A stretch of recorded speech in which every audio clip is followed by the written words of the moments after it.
Sir, ಈಗ ಜಾತಿ ಧರ್ಮದ ಹೆಸರೇಳದೆ ರಾಜಕೀಯ ಕರ್ನಾಟಕದಲ್ಲಿ ಮಾಡೋದಕ್ಕಾಗುತ್ತಾ ಅಂತ ಕೇಳಿದ್ರೆ ಇಲ್ಲ ಅನ್ನೋ ಆನ್ಸರೇ ಬರೋದು. ನಿಮ್ಗೆ ಉದಾಹರಣೆ ಹೇಳ್ತೀನಿ ನಾನು. ಕಾಲೇಜ್ ಕ್ಯಾಂಪಸ್ಗಳಲ್ಲಿ ಶಾಲಾ ಆವರಣದಲ್ಲಿ ಹಿಜಾಬ್ಗಳನ್ನು ಧರಿಸಬಾರ್ದು ಅಂತ ಹೇಳಿ ಬಿಜೆಪಿ ಒಂದು ಸಮುದಾಯದ ಹಿಜಾಬನ್ನು ತೆರವು ಮಾಡುತ್ತೆ. ಇನ್ನೊಂದು ಪಾರ್ಟಿ ರಾಜ್ಯದಲ್ಲಿ ಆಡಳಿತಕ್ಕೆ ಬರುತ್ತೆ, ಅದವ್ರ ಸಂಪ್ರದಾಯ, ಅದನ್ನು ತೆರವು ಮಾಡೋ ಅಧಿಕಾರ ನಿಮಗಿಲ್ಲ, ನಿಮ್ಮ ಆದೇಶನ ನಾವು ತೆರವುಗೊಳಿಸ್ತೀವಿ ಅಂತ ಆ ಆದೇಶನೂ ತೆರವುಗೊಳಿಸ್ತಾರೆ. ಹಾಗಾದರೆ ಇಲ್ಲಿ ಧರ್ಮ ಜಾತಿಯ ಹೆಸರಿನಲ್ಲಿ ಅವರೇ ಅವಕಾಶ ಮಾಡಿಕೊಡ್ತಾರೆ ಮತ್ತು ಅವರೇ ತೆರವು ಮಾಡ್ತಾರೆ. ತೆರವಾಗಿರೋದನ್ನ ಮತ್ತೆ ಆಕ್ಟಿವ್ ಪುನಃ ಮತ್ತೊಂದು ಗೌರ್ಮೆಂಟ್ ಬಂದಾಗ ಆಕ್ಟಿವ್ ಮಾಡುತ್ತೆ.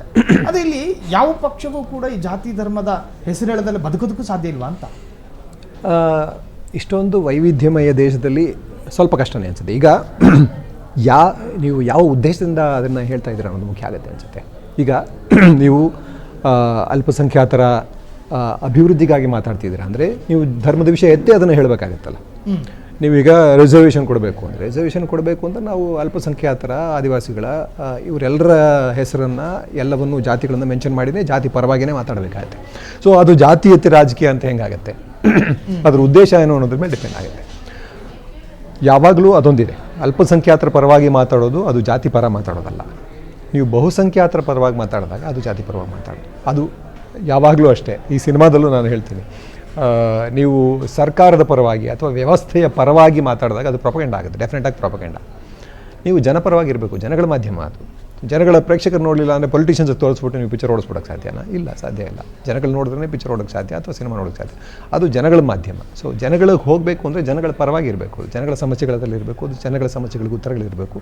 ಅದು ಯಾವತ್ತು ವ್ಯವಸ್ಥೆಯ ಪರವಾಗಿ, ವ್ಯವಸ್ಥೆಯ ದನಿಯಾಗಿ ನಿಂತ್ಕೊಂಡ್ಬಿಡುತ್ತೋ ಅದೆಲ್ಲ ಪ್ರೊಪಗಂಡ ಸಿನಿಮಾ. ಹಾಗೆ ಇದು ಧರ್ಮದ ರಾಜಕಾರಣ ಯಾವಾಗ ಆಗುತ್ತೆ ಅಂದರೆ ಬಹುಸಂಖ್ಯಾತರ ಪರವಾಗಿ ಧರ್ಮ ಅಥವಾ ಧರ್ಮದ ಹೆಸರು ಅಥವಾ ಜಾತಿಯ ಹೆಸರು ಬಂದಾಗ ಅದು ಜಾತಿಯ ರಾಜಕಾರಣ ಅಥವಾ ಧರ್ಮದ ರಾಜಕಾರಣ ಆಗುತ್ತೆ.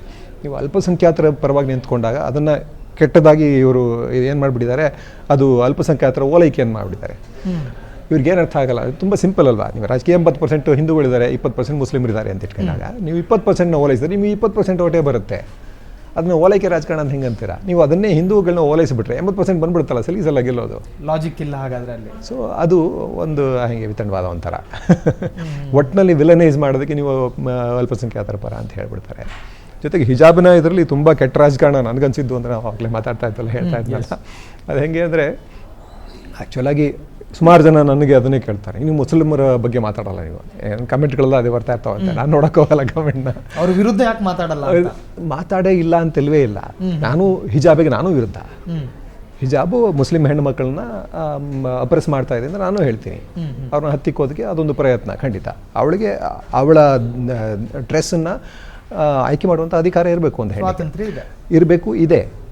ಸೊ ಅಂದರೆ ಅದರ ಮುಸ್ಲಿಂ ಸಮಾಜದಲ್ಲಿ ಅದನ್ನೇ ಹೇರಲಾಗತ್ತೆ.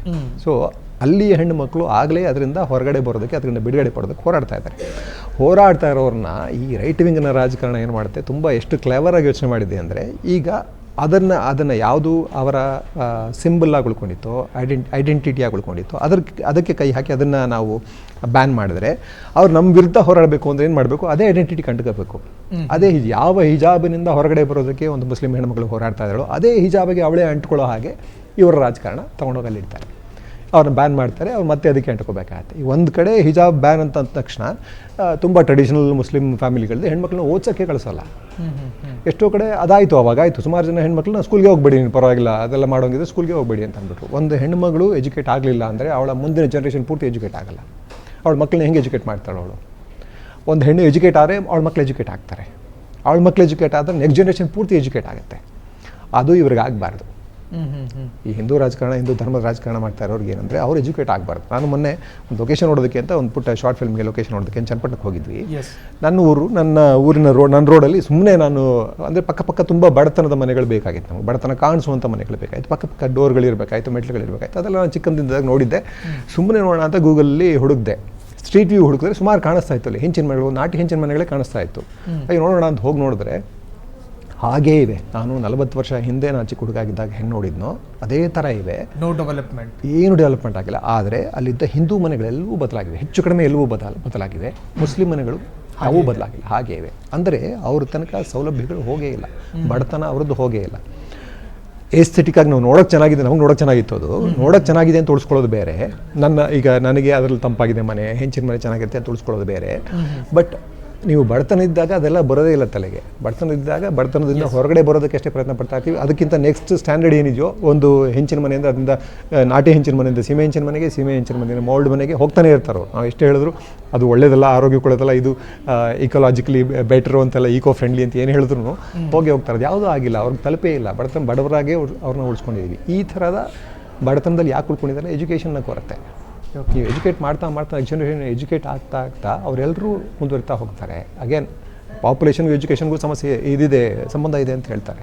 ಸೊ ಎಜುಕೇಟ್ ಮಾಡ್ತಾ ನಿಮಗೆ ಪಾಪ್ಯುಲೇಷನ್ ಕಡಿಮೆ ಆಗ್ತಾ ಹೋಗುತ್ತೆ. ಇವರು ನಮ್ಮ ಪ್ರಧಾನಿನೇ ಕ್ಲೈಮ್ ಮಾಡ್ಕೊಳ್ಳೋಕೆ ಹೆಚ್ಚಿಗೆ ಜನ ಹುಟ್ಟಿಸ್ತಾರೆ ಅಂತ. ಅದು ಹೆಂಗೆ ಒಬ್ಬ ದೇಶದ ಪ್ರಧಾನಿ ಆಗಿದ್ದು ಅವರದ್ದೇ ದೇಶದ ಜನಗಳ ಬಗ್ಗೆ ಹೀಗೆ ಕೆಡದಾಗ ಮಾತಾಡ್ತಾರೆ ಅಂತ ಗೊತ್ತಿಲ್ಲ.